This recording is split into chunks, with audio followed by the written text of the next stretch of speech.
Alright, this is gonna be fun. I don't know any tabled passes. As an experiment, I was like, I'll learn one and practice it and film it and put it on the internet and hopefully not make it a tutorial, but more of a demonstration of learning it. So, I looked in this book, Expert of the Card Table. Couldn't find any table passes. If there's one in it, let me know. I didn't find it. Speaking of, they say the best place to hide a secret is in a book. Looked in this book, didn't find any table passes. Looked in this book, found one. It is more difficult than I'm willing to tackle at this time. I'm trying to keep the learning and video editing experience to at about an hour. The one in here is going to take a lot more than an hour. Looked in this book. Didn't see any table passes. So, I'm going to make it up based on something I saw and explore the possibility of what could be. Let's take this lovely Dan and Dave deck, take out the jokers, take out the ad cards, put those out of frame. It might still be in frame. And we will use that joker. So what I've seen, I think it's called the Charlie Miller Pass or the Charlie Miller Spin Pass, is in a book by Dai Vernon called Ultimate Card Secrets. I do not have that book. It is out of print and tends to go for anywhere between $100 to $350. What I am going off of instead, this is a terrible idea. What I'm going off of instead is promotional videos I've seen of this particular pass.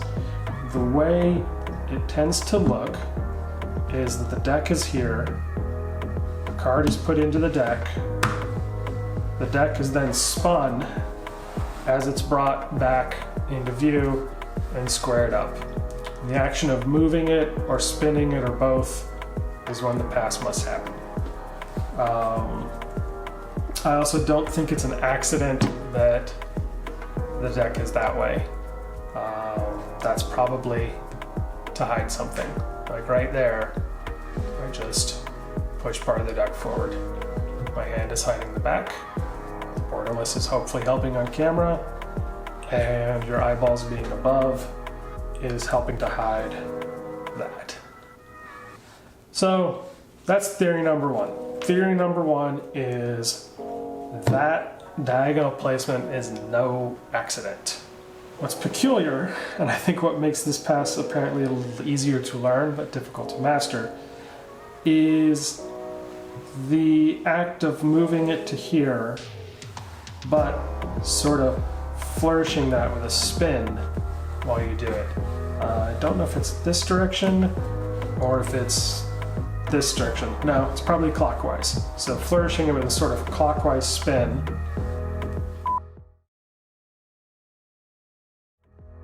Let's play around with it now.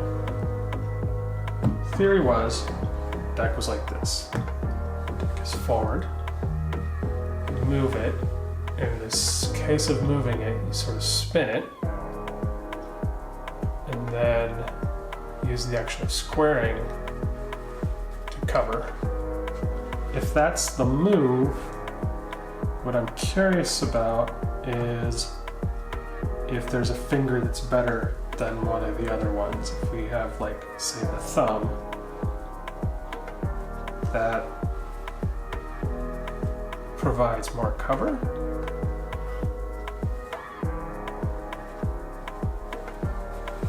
Maybe? We didn't make it all the way to here. Let's try the second finger.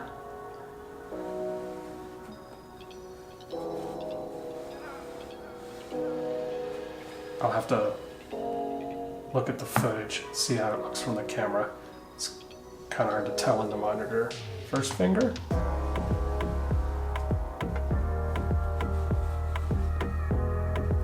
How was that? So what about the movement? When do we want to spin it? Do we spin it immediately and then bring it back? That seems silly. Actually, the whole spin seems silly. Do we bring it back and as we get closer, sort of bump it? How did that look? What if we bump it with our thumb? I do not like that.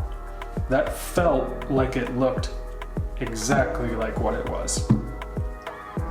So I'm thinking either the second finger or the first finger. I like the second finger better. That's what feels good to me right now. Let's give that a try now. And I'm going to put the card face down because I want the camouflage of the deck. So, got that. Put that on top. Do one of those. That look okay?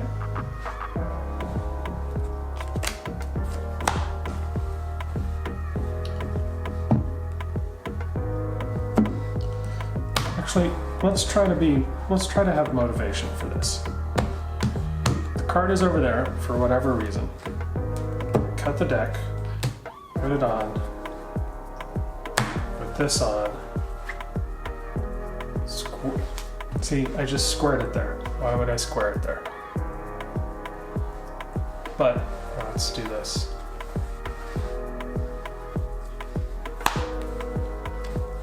Let's try a couple more times. Angled, put that on, do this, bring it back, square it.